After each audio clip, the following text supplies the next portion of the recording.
নমস্কার, আমি কল্যাণময়। আজকে আমদরিয়া নিউজে হাতি ও অভিযান বিষয়ে যে পর্ব আমরা আনতে চলেছি, সেটার জন্য আমরা এখন এই মুহূর্তে যাচ্ছি হাতি বিষয়ক জানতে অভিযানের কাছে। চলুন আমরা যাব। আসলে আমার একটু জানার ইচ্ছে যে এই উত্তরবঙ্গের হাতি, মানে এই যে হাতি, ধরো আফ্রিকার হাতি, ইউরোপের হাতি, আমাদের এশিয়ার হাতি, এই যে হাতি এবং তার সাথে আমাদের উত্তরবঙ্গের হাতি, আমি ফোকাস করতে চাইছি উত্তরবঙ্গটাকে নিয়ে। এই হাতি কিভাবে আজকের সময়ে হাতিটা হলো, এটা তো অত 10,000, 15,000 বা 1,00,000 বছর আগে এরা ছিল না, এইরকম ছিল না। তো সেই জায়গা থেকে একটু তুমি আমাকে একটু জানিয়ে, মানে হাতি কিভাবে তার এভলিউশনটা হলো, এখনকার সময় এলো আর কি, এইটা একটু বলে তারপর আমরা একটু উত্তরবঙ্গের হাতি প্রসঙ্গে তোমার সাথে যাব। অ্যাকচুয়ালি মানে হাতি নিয়ে যদি বলা হয় তাহলে প্রথমে যেটা বলি সেটা হচ্ছে যে হাতির যে জন্মসূত্র, মানে হাতি কোথা থেকে আসলো। আমরা বলি যে হাতি খুব জল খেলতে, মানে জলে হাতিরা আর কি খুব অভ্যস্ত, জলে চলতে আর কি খুব অভ্যস্ত। হাতিদের জন্ম হচ্ছে জলের থেকে আর কি হাতিদের উঠে আসা। আচ্ছা, তো মিশরের ময়রিস হ্রদ আর কি, লেক ময়রিস, সেখানে হাতিদের পূর্বপুরুষরা আর কি প্রবোসিডিয়ানসদের প্রথম আর কি জন্ম। তারপর তো বিবর্তনের মাধ্যমে সে আলাদা আলাদা হাতির ট্রি, মানে যেটাকে আমরা এভলিউশন ট্রি বলি, সেখান থেকে হাতিরা আলাদা হয়ে গেল। এবং সেখানে একটা সময় গিয়ে এশিয়াটিক এলিফেন্টস, আফ্রিকান এলিফেন্টস, দুটো আলাদা রেস তখন আলাদা হয়ে গেল। আমাদের উত্তরবঙ্গটা কি মানে এশিয়াটিক রেসের মধ্যে পড়ে।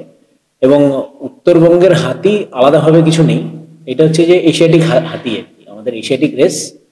এবং এশিয়াটিক রেসের মধ্যে হচ্ছে যে একটা ইন্ডিয়ান এলিফেন্ট, একটা হচ্ছে শ্রীলঙ্কান এলিফেন্ট, ঠিক আছে, মায়ানমারে পিগমি এলিফেন্ট যেটাকে বলে, বর্নিও, বার্মাতেও আছে।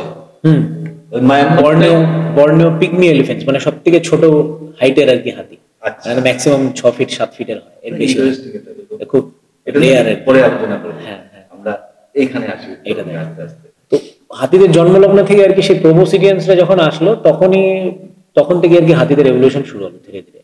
তো সেই ম্যাস্টোডন, স্টেগোডন, তারপর ম্যামথের পরে হচ্ছে যে আমাদের ডাইনোথেরিয়াম, এই যে পরপর, মানে সে বিশাল চেহারা, মানে ইতিহাসের পাতায় আর কি সেগুলো ছবি এখনো চোখে পড়ে, বা গুগল দেখলেও আমরা দেখতে পারি আর কি, সেটা তো এভলিউশন ট্রি।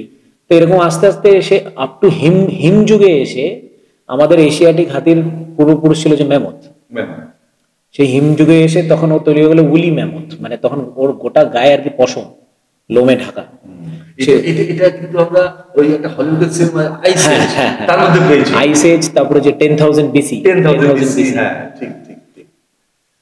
তো সেখান থেকে তারপর হচ্ছে যে যখন হিমযুগ শেষ হয়ে গেল, তো ওদের এভলিউশনে ধীরে ধীরে আস্তে আস্তে ওদের সাইজ ছোট হলো, ওদের খাদ্য খাবার পরিবর্তন হলো, ওয়েদার পরিবর্তন হলো, ওরা নিজেদেরকে খাপ খাইয়ে নিল। কিন্তু বাই ক্যারেক্টারিস্টিক সেটা কিন্তু হাতি থেকে গেল হচ্ছে যে পুরো এশিয়াটিক কন্টিনেন্টে একটা হাতির একটা গ্রিপ চলে আসলো, আর একটা হচ্ছে আফ্রিকান কন্টিনেন্টে। এবার আফ্রিকান কন্টিনেন্টে যে হাতির এলিফাস ল্যাক্সোডনটা, মানে আফ্রিকান হাতির সেই ল্যাক্সোডনটা, আর হচ্ছে ম্যাক্সিমাস হচ্ছে আমাদের এশিয়াটিক এলিফেন্টস এর রেস। আচ্ছা, এই দুটোর মধ্যে মূল তফাৎ কি? শারীরিক গঠনগত, শারীরিক চারিত্রিক দুটোরই তফাৎ আছে। এবার আফ্রিকান হাতি জেনারেলি সাইজে অনেক বড় হয় আমাদের তো এখান থেকে, সাইজে বড়, বিকজ হচ্ছে যে ওর যা ইকোলজি, ওর যা এভলিউশন, তাতে ওকে বড় হতেই হবে, বিকজ ওকে অনেকটা ভাস্ট এরিয়া জুড়ে আর কি ঘুরতে হয়। আর বড় বড় গাছের পাতা খেতে হয়। ওর ল্যান্ড হচ্ছে বিশাল, মানে দিগন্ত বিস্তৃত আর কি, খালি জায়গা, ধুধু মাঠ, ত্রিপান্তর, গ্রাসল্যান্ড, সাভানা। তো সেখানে হচ্ছে আফ্রিকান হাতিরা ঘুরে বেড়াচ্ছে, যাদের কান অনেক বড়। ইনফ্যাক্ট আমরা দেখি আফ্রিকান হাতিদের এই যে কানের শেপটাও কিন্তু আফ্রিকার শেপ অলমোস্ট, ওটা খুব ভালো মতো লক্ষ্য করলে দেখা যাবে। ইন্টারেস্টিং ব্যাপার আর কি। এবং ওদের যে সংখ্যা অনেক বেশি আমাদের থেকে, ওদের দলের সংখ্যা, স্ট্রাকচার, বিহেভিয়ার সব আমাদের থেকে আলাদা। আর সেই তুলনায় এশিয়াটিক হাতি হচ্ছে যে একটা চ্যালেঞ্জের মধ্যে থেকে নিজেদেরকে সার্ভাইভ করিয়েছে। তারা হিমালয়ান বেল্ট, তারা শ্রীলঙ্কার মতন জায়গা, একটা আইল্যান্ডে, বর্ণের মতন একটা জায়গা আইল্যান্ডে, এবং ভারতের মতন একটা ফ্র্যাগমেন্টেড এরিয়া যেখানে প্রচুর চ্যালেঞ্জ, যেখানে পপুলেশন অনেক বেশি, সেখানে এশিয়াটিক এই হাতিরা কিন্তু টিকে আছে অনেক সার্ভাইভ করে নিজেদেরকে প্রচুর চ্যালেঞ্জের মধ্যে দিয়ে। তাদের সাইজ তুলনামূলকভাবে ছোট, খাদ্য খাবার আলাদা, জঙ্গলের স্ট্রাকচার আলাদা, তারা কোথায় কোথায় ঘুরে বেড়াচ্ছে সেই জায়গাগুলো আলাদা, রুক্ষ প্রকৃতি, আবার ডেন্স ফরেস্ট, নদী, পাহাড় সব জায়গাকে হাতিরা আর কি অ্যাডপ্ট করেছে। ওই জন্য ওদের সাইজ ছোট, কানও ছোট, ওদের দাঁতের গড়ন ছোট। কিন্তু ভারতীয় হাতিদের মধ্যে মানে এশিয়াটিক এলিফ্যান্টসের মধ্যে ইন্ডিয়ান এলিফ্যান্ট আসে, ইন্ডিয়ান এলিফ্যান্ট এলিফেস ম্যাক্সিমাস ইন্ডিকাস। এবার এলিফেস ম্যাক্সিমাস ইন্ডিকাস যেটা আছে সেটা হচ্ছে যে ইন্ডিয়া মানে ভারতীয় হাতি। তো এই যে ভারতীয় হাতি যখন হয়ে গেল তখন হচ্ছে যে আমরা ভারতের যেখানে যেখানে হাতিরা ঘুরে বেড়াচ্ছে সেই জায়গাটাতে আমরা তখন ফোকাস করি। মানে সেই এভলিউশনটা শুরু হলো ম্যামথ থেকে, ম্যামথ থেকে আস্তে আস্তে সেটা ট্রি বাই আর কি ছড়িয়ে গেল এশিয়াটিক রেঞ্জ 3টা, এবং সেখান থেকে ভারতীয় হাতি ঢুকে গেল, একটা ভারতীয়, শ্রীলঙ্কান আর বার্নিয়া। আচ্ছা, আমাদের ভারতীয় কথা বলছি, আমাদের এই যে উত্তরবঙ্গের, এই উত্তরবঙ্গের হাতি আর দক্ষিণবঙ্গের যেমন পুরুলিয়া, বাঁকুড়া বা আরো কিছু এই সমস্ত জায়গাগুলোতে, মেদিনীপুরের কিছু কিছু জায়গায় ওই হাতিগুলোর মধ্যে খুব বেশি প্রভেদ আছে। প্রভেদ এরকম ভাবে অ্যাকচুয়ালি হয় না জেনারেলি, মানে এটা তো জেনারেলি যা ওদের যে শারীরিক গঠন বা যে এভলিউশন যেটাকে আমরা বলি, হ্যাঁ আলটিমেটলি ভারতীয় হাতি। এবার অনেক সময় কি হয় যে জায়গা ভিত্তিকে তাদের অনেক কিছু চেঞ্জেস হয়, ঠিক আছে। যেমন মানে আমাদের উত্তরবঙ্গের হাতিরা পাহাড়ে চড়ে, পাহাড়ে মানে হচ্ছে একদম হিলে ওঠে না, কিন্তু ফুট হিলসের থেকে অনেকটা পাহাড় ধরে ধরে, রিজ ধরে ধরে অনেকটা উপরে ওঠে। হ্যাঁ, বক্সাতে, মহানন্দা, আমাদের ভুটান হিলস, নেপাল হিলস, তো এই জায়গাতে যাচ্ছে হাতিরা। তো আবার দক্ষিণবঙ্গের হাতিরা হচ্ছে যে আমরা দেখবো যে ওদের গায়ের রং আমাদের এখানকার উত্তরবঙ্গের গায়ের রঙের মধ্যে একটা আকাশ পাতাল তফাৎ। তারা রাঢ় এরিয়ার হাতি, সবসময় গায়ের মধ্যে একটা গরম, একটা লালচে শেড সবসময় থাকে, ঠিক আছে। এবং সাইজ তুলনামূলকভাবে অনেকটা ছোট বলা যায় না, কিন্তু অনেকটা হেভি ওয়েট, ঠিক আছে, হেভি ওয়েট। দাঁতের গড়ন কিছু কিছু হাতির ক্ষেত্রে অনেক বড় আছে। আমাদের এখানে উত্তরবঙ্গের হাতিদের ক্ষেত্রে ডেন্স জঙ্গল ওরা প্রেফার করে, শাল সেগুনের ফরেস্ট, তারপর জারুলের ফরেস্ট, সেখানে ওরা যেভাবে থাকছে, ঠিক আছে, সেখানে খাদ্য খাবার আলাদা। দক্ষিণবঙ্গের খাদ্য খাবার একেবারেই আলাদা, পুরোটাই শালের কপিস ফরেস্ট, তার মধ্য থেকেও ওরা আর কি সার্ভাইভ করেছে, মানুষের সাথে আর কি মিশছে। তো একটু সামান্য অভিযোজনগত তফাৎ আর কি থেকেই যায়। তারপর গ্রুপ স্ট্রাকচারও কিছুটা ফ্যাক্ট অনেকটা, মানে তাদের দলের সাথে যেমন আমি দেখি বা আমার সামনেও পড়েছে এরকম অনেক একটা যে পাল জয়ন্তীর জঙ্গলে বা চিলাপাতার জঙ্গলে প্রায় 80-90টা, হ্যাঁ হ্যাঁ এরকম কিন্তু এখানে দেখতে পাওয়া যায়, দেখা যায়। মানে এগুলো আমি তার সামনেও পড়েছি অনেকবার। তো সেইখানে ওই তো ওদের মধ্যে ওই একটা ইয়ে থেকে সব থেকে বড় দলনেতা, তারপরে বাচ্চা বাচ্চা সব মিলে অদ্ভুত ব্যাপার আছে। এই হাতি এ তো গেল হচ্ছে আফ্রিকার হাতি, এশিয়ার হাতি, তারপর এভলিউশন কিভাবে এলো, নামক থেকে আস্তে আস্তে কিভাবে এলো। তো এদের কি এখনো এভলিউশন হচ্ছে, মানে এরা কি পরিবর্তিত হচ্ছে, এদের ট্রিটে কি আরো অন্যদিকে যাচ্ছে, এরকম কিছু মনে হয়েছে তোমার? এইটা তো মানে একটা জেনারেশন, মানে এই এভলিউশন জেনারেলি হয় হচ্ছে যে কয়েক লক্ষ লক্ষ বছর। একদম আমরা যেই সময়টাতে আছি সেই সময় আমরা এই হাতিটাকে দেখতে পাচ্ছি, মানে একটা স্টেজকে আর কি দেখতে পাচ্ছি। এরপরে হ্যাঁ, মানুষ যদি কন্টিনিউ আর কি যায়, দুটো প্রাণী তো সরল রেখা ওয়াইজ চলছে।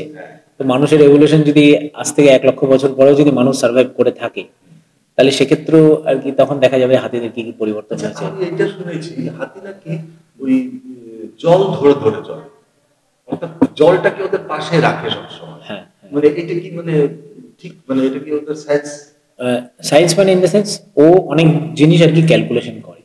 জল মিনস হচ্ছে ওদের কাছে, ওদের মানে সবার কাছে আর কি জল মিনস লাইফ। এবার জল যেখানে আছে সেখানে ভেজিটেশন আছে, মানে সবুজ খাবার আর কি আছে। বিকজ জল, নদী বা যে কোনো জলা জায়গার আশেপাশে হচ্ছে স্পঞ্জের মতন কাজ করে, তো মাটি সবসময় জলা থাকবে, সেখানে গাছপালা হবে। তো হাতিরা ওই টাইপের জায়গা ভীষণ পছন্দ করে যেখানে সারা বছর আর কি খাবার পাওয়া যায়, ঠিক আছে। এবার আমরা অনেক সময় ভাবি যে তুমি একটু আগে কথাটা বললে যে 80-90টা হাতি আমি দেখেছি। এবার 80-90টা হাতি আমরা হয়তো দেখলাম যে শীতকালে হাতি 80-90টার মতন, এত হাতি কোথায় আসছে যে পেপার খুললে দেখলাম ধান খেতে আসছে, ঠিক আছে।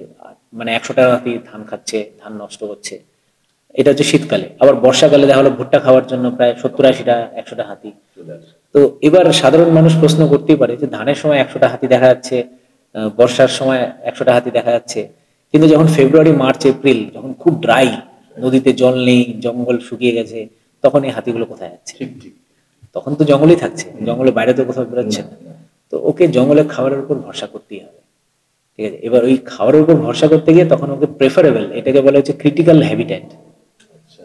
ক্রিটিক্যাল হ্যাবিট্যাট মানে ওদের নিজস্ব, মানে আমাদের মানুষের ক্ষেত্রে কি হয়, এক একটা বাড়িতে 4-5টা ঘর থাকে, বসার ঘর, খাওয়ার ঘর, শোয়ার ঘর। তার মধ্যে থেকে আমরা 2-1টা ঘরকে খুব প্রেফার করি যে এখানে আমি আমার ব্যক্তিগত কাজগুলো করব, এখানে আমি বসবো, লিখবো। হাতির ক্ষেত্রে সেম থাকে। হ্যাঁ, যে আমার জঙ্গলের মধ্যে এরকম কিছু নির্দিষ্ট জায়গা আছে যে জায়গাটা আমি সবচেয়ে বেশি প্রেফার করি। তাহলে আমাদের আজকের যে প্রথম এপিসোড হাতি নিয়ে অভিযানের সাথে আমাদের যে আড্ডা চললো সেটা এখানে শেষ হচ্ছে। আগামী শনিবার ঠিক রাত 9টায় আমরা আবার হাতি প্রসঙ্গ নিয়ে অভিযানের সাথে, মনে রাখবেন আগামী শনিবার ঠিক রাত 9টায়।